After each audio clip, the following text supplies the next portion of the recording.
Hello students, class 11th के लिए हमारा एक यूनिट चल रहा है ऑर्गेनिक केमिस्ट्री बेसिक कंसेप्ट्स। तो उसी सीरीज़ में हम नेक्स्ट टॉपिक पे चलते हैं, कार्बोकैटाइन्स। कार्बोकैटाइन्स क्या होते हैं? देखो, कैटाइन तो आपको मतलब पता है कि पॉजिटिव चार्ज वाला जो भी चीज़ होती है, स्पीशीज होती है, उसको आप कैटाइन बोलते हैं। कार्बोकैटाइन मतलब कार्बन के ऊपर जो है आपका पॉजिटिव चार्ज है। What is this? The species carbocation क्या होता है? Carbocation previously known as carbonium ion. इसको क्या बोलते हैं? इसको कार्बोनियम आइन भी बोलते हैं। आज प्रेजेंट कंडीशन में इसको कार्बोकैटाइन बोलते हैं और कार्बोनियम आइन भी कभी कभी यूज किया जाता है। इज बेसिकली एन आइन with a positively charged carbon atom.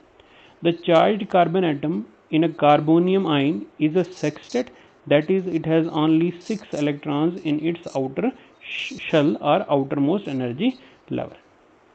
क्या है कहने का मतलब कि कार्बन जो है, ये कार्बोकैटाइन जो है वो क्या है? एक कार्बन एटम है जिसके ऊपर पॉजिटिव चार्ज है, और ये कोई अकेला आइसोलेटेड कार्बन एटम नहीं है, ये बाकी ग्रुप से जुड़ा हुआ है।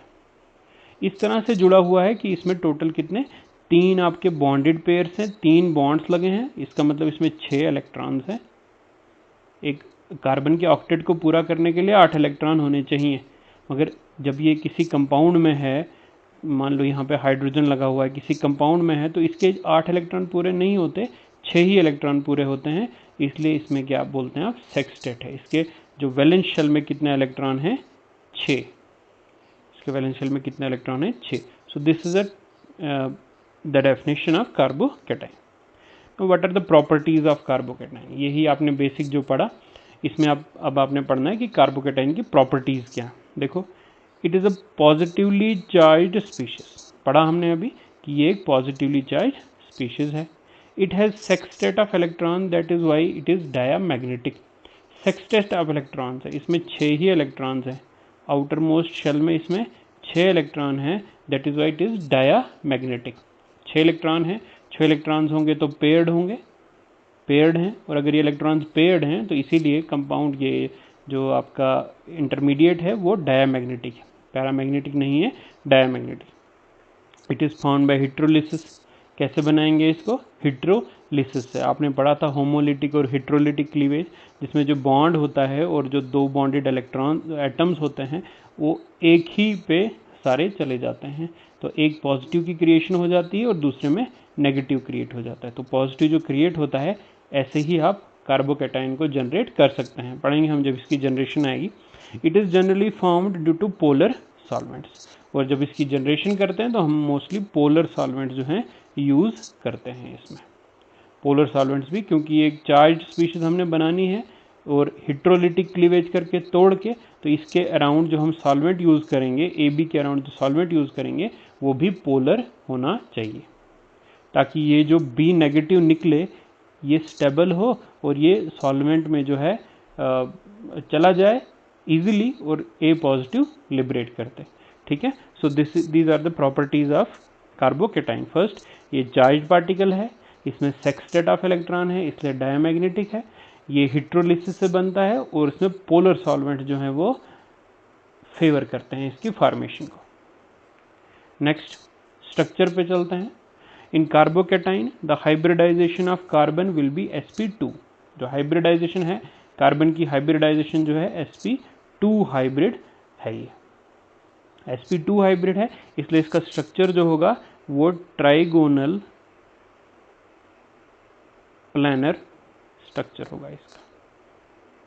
जब भी हम sp2 हाइब्रिडाइजेशन देखते हैं तो स्ट्रक्चर हमेशा कैसा होता है? Trigonal planner. There is also a vacant p orbital which indicates its electron deficient nature।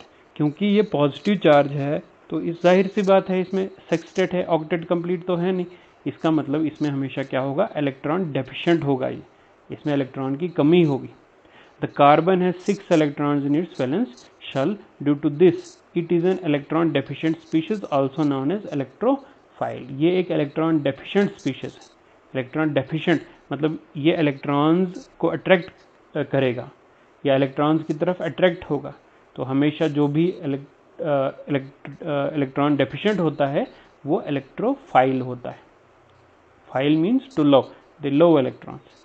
So this is the structure. चलते हैं स्ट्रक्चर की तरफ। अभी जो आपने पढ़ा, देखो ये बोल रहा है कि ये कार्बन एटम है और इस पे पॉजिटिव चार्ज है और 3 इस पे बॉन्डेड पेयर्स, और 3 बॉन्डेड पेयर्स में कितने इलेक्ट्रॉन होंगे? 6 इलेक्ट्रॉन होंगे। सेक्सटेट 8 नहीं है 6। और हमें पता है ये तीनों सिग्मा बॉन्ड है, सिग्मा बॉन्ड होते हैं और सिग्मा बॉन्ड ही कंट्रीब्यूट करते हैं उसकी हाइब्रिडाइजेशन में। तो हाइब्रिडाइजेशन है इसकी sp2, क्योंकि 3 सिग्मा बॉन्ड्स, 3 सिग्मा बॉन्ड्स हैं इसलिए sp2। अब हमेशा sp2 की जो स्ट्रक्चर है वो आपका ट्राइगोनल होता है। देखो ये स्ट्रक्चर कैसा है? ट्राइगोनल। ये इस टाइप का स्ट्रक्चर है, ट्राइगोनल स्ट्रक्चर है। देखो नेक्स्ट क्या है? देखो जब ट्राइगोनल स्ट्रक्चर हम बना लेंगे, मान लो ये एक सिग्मा बॉन्ड है, ये सिग्मा बॉन्ड है, तो एक ऑर्बिटल इसमें खाली रह जाता है। देखो हमने बोला sp2 है, तो s तो सिंगल है, p में px और py ये दो लग जाते हैं, यूज हो जाते हैं। जो pz है आपका वो खाली रह जाता है, 2pz जो है वो खाली रह जाता है, वेकेंट रहता है वो, इसीलिए तो ये इलेक्ट्रॉन डेफिशिएंट है। अगर इसमें 8 इलेक्ट्रॉन होते तो 2 इलेक्ट्रॉन इस pz में भी चले जाते और हाइब्रिडाइजेशन sp3 हो जाती, बट sp2 ही है तो 2 p ऑर्बिटल हाइब्रिडाइजेशन में इन्वॉल्व हैं और एक p ऑर्बिटल आपका खाली है। सो this is the all about the structure of carbocation. Now the generation, कैसे प्रोड्यूस करते हैं हम कार्बोकेटाइन को? It is generated by heterolytic cleavage fission when the group attached with the carbon atom leaves with the bonded atom pair. कहता है कि हमेशा जब C के साथ कोई, मान लो कोई एटम लगा हुआ है, कोई तो जब वो टूटेगा हेटेरोलिटिक क्लीवेज दिखाएगा और विद बॉन्डेड पेयर को लेके ही चला जाएगा, मतलब X नेगेटिव हो जाएगा, दोनों इलेक्ट्रॉन ये ले जाएगा, तब जाके कार्बन पे पॉजिटिव आएगा, तो कार्बोकेटाइन की जनरेशन होगी। तो पहले हम इसमें एक एग्जांपल देखते हैं। एक प्रिपरेशन है हेटेरोलिटिक हेटेरोलिसिस लिख सकते हैं, heterolysis of alkyl halides, alkyl halides, mostly tertiary alkyl halides, उनकी हेटेरोलिसिस हम करेंगे। मैं एक नई स्लाइड इसको दिखाता हूँ आपको। देखो अल्काइल हैलाइड, ये CH3 CH3 CH3 और ये हेलोजन है, तो ये आपका टर्शरी ब्यूटाइल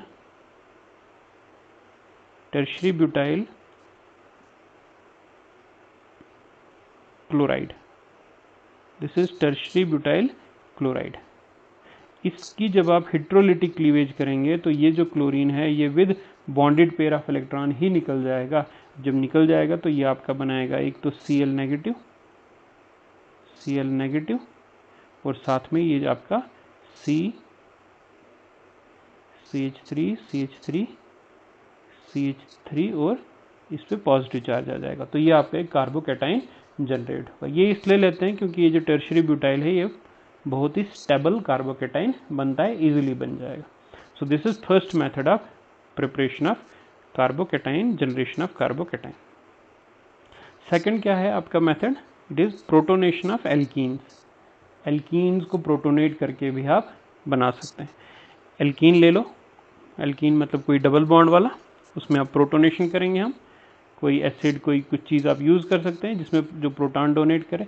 अब क्योंकि ये पॉजिटिव है और यहाँ पे आपके डबल बॉन्ड है, तो ये क्या करेगा, ये इस पर अटैक करेगा डबल बॉन्ड, क्योंकि इसमें इलेक्ट्रॉन ज़्यादा है, यहाँ पे इलेक्ट्रॉन कम, तो ये CH3 बन जाएगा। ये CH2 से क्या हो जाएगा? CH3। और जब ये CH3 हो जाएगा तो इस कार्बन के साथ जो ऑलरेडी 1 2 3 और 4 4 बॉन्ड लगे थे, अब इसके साथ 1 2 और 3 एक ही बॉन्ड, 3 ही बॉन्ड लगेंगे, तो एक बॉन्ड जब कम हो जाएगा तो वो पॉजिटिव चार्ज इस पे आ जाएगा। क्यों? क्योंकि ये दोनों इलेक्ट्रॉन यहाँ पे चले गए इसके साथ बॉन्ड बनाने में, तो इसका जो इलेक्ट्रॉन था वो भी यूज़ हो गया इसके साथ बॉन्ड बनाने में, तो यूज़ हो गया, इसीलिए इस पर एक पॉजिटिव चार्ज आ गया। This is also carbocation. Stability of carbocation की बात करते हैं। स्टेबिलिटी, तो इसकी स्टेबिलिटी को आप 3 फैक्टर से एक्सप्लेन कर सकते हैं, inductive effect, hyper conjugation and resonance effect. Inductive effect की बात करेंगे, देखो जितना चार्ज कम होगा उतना स्टेबिलिटी जो है वो ज़्यादा होगी। इससे पहले मैं आपको थोड़ा सा टाइप्स बता दूं। इसको आप बोलते हैं, अगर आप इस कार्बोकेटाइन को बोलें तो इसको आप बोलते हैं मिथाइल कार्बोकेटाइन, मिथाइल। अगर आप एक कार्बन और जोड़ दें, 2 हाइड्रोजन ही रखें, एक कार्बन जोड़ें, इसको आप बोलते हैं प्राइमरी कार्बोकेटाइन, क्योंकि एक कार्बन जो है ये दूसरे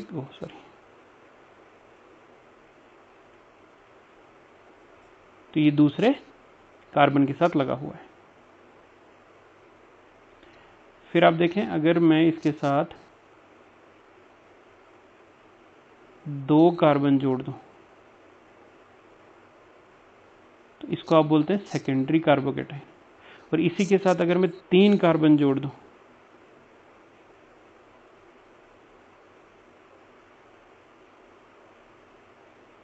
तो इसको हम बोलेंगे टर्शरी कार्बोकेटाइन। तो प्राइमरी, सेकेंडरी और टर्शरी। मोस्टली क्या होता है, ये जो टर्शरी कार्बोकेटाइन है ये सबसे ज़्यादा स्टेबल होता है, उससे कम सेकेंडरी, उससे कम प्राइमरी और उससे कम मिथाइल कार्बोकेटाइन। अब ये ऑर्डर क्यों है, सबसे ज़्यादा ये स्टेबल है, उसके बाद ये, उसके बाद ये, उसके बाद ये, ऐसा क्यों है? क्यों? देखो ये चार्ज होना चाहिए स्टेबल, ये चार्ज स्टेबल होना चाहिए। जितना ये चार्ज कम होगा उतना ही स्टेबिलिटी ज़्यादा होगी, ये इन्वर्सली प्रोपोर्शनल। हम एक दो को कंपेयर करेंगे। देखो सबसे पहले हम मिथाइल कार्बोकेटाइन को देखते हैं, H कार्बोकेटाइन, और दूसरा हम देखते हैं प्राइमरी वाला CH3 CH H और कार्बोकेटाइन। देखो ये जो है ना मिथाइल ग्रुप, ये इंडक्टिव इफेक्ट होता है इसका। इंडक्टिव इफेक्ट की बेस पे करेंगे। इंडक्टिव इफेक्ट क्या होता है कि इलेक्ट्रॉन जो शेड पेयर हैं अलोंग चेन, उनको पुश या पुल करना। और अगर पुश करते हैं तो उसको आप प्लस आई इफेक्ट बोलते हैं, और अगर पुल करते हैं तो उसको माइनस आई इफेक्ट बोलते हैं। यहाँ पे ये जो मिथाइल ग्रुप है ये, इसका प्लस आई इफेक्ट होता है, पुश करने वाला। तो जब ये पुश करेगा इलेक्ट्रॉन्स को, इसकी तरफ पुश करेगा, तो इसका ये जो पॉजिटिव चार्ज है ये कम हो जाएगा, स्टेबल हो जाएगा। और उसी तरह से अगर सेकेंडरी होगा, क्योंकि उसमें दो कार्बन लगते हैं, हाइड्रोजन की जगह पे भी कार्बन आ जाता है, तो वो ज़्यादा स्टेबल होगा। और जो टर्शरी होगा उसमें इस हाइड्रोजन की जगह पे भी कार्बन आ जाता है, तो वो ज़्यादा स्टेबल होगा। इसको मैं ऐसे दिखाता हूँ आपको। तो मिथाइल, फिर आपका आ गया प्राइमरी, देन सेकेंडरी,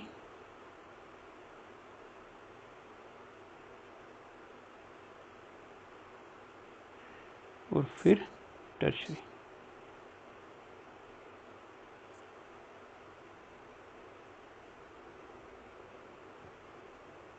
तो सबसे ज़्यादा स्टेबल होगा टर्शरी, उसके बाद आपका सेकेंडरी, उसके बाद आपका प्राइमरी, और उससे कम आपका मिथाइल। क्यों? क्योंकि देखो इसमें एक इंडक्टिव इफेक्ट है, इसमें 2 ग्रुप्स का इंडक्टिव इफेक्ट है, इसमें 3 ग्रुप्स का इंडक्टिव इफेक्ट, ये तीनों डोनेट कर रहे हैं इसको, इसलिए पॉजिटिव चार्ज बैलेंस हो रहा है।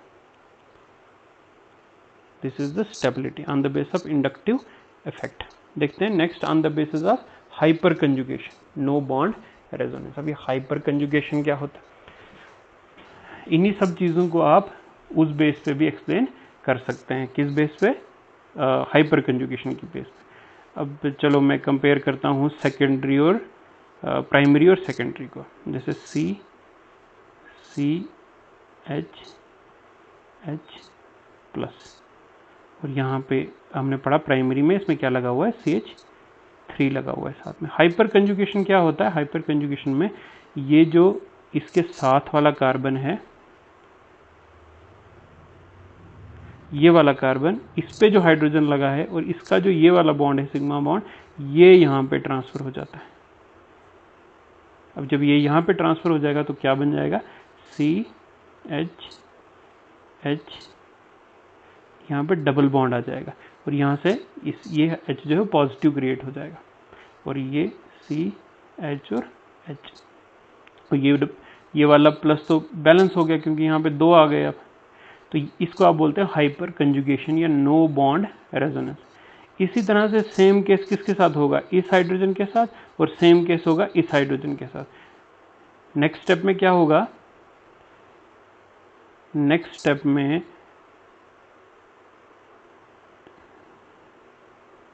ये दोनों ऐसे ही रहेंगे, पॉसिबिलिटी है इस वाले बॉन्ड की भी यहां आने की।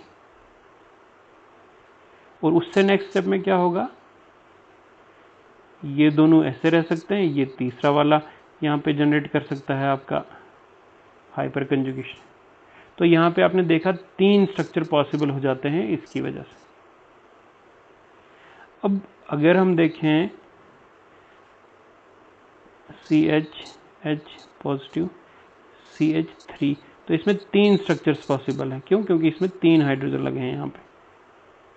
बट अगर इसको देखें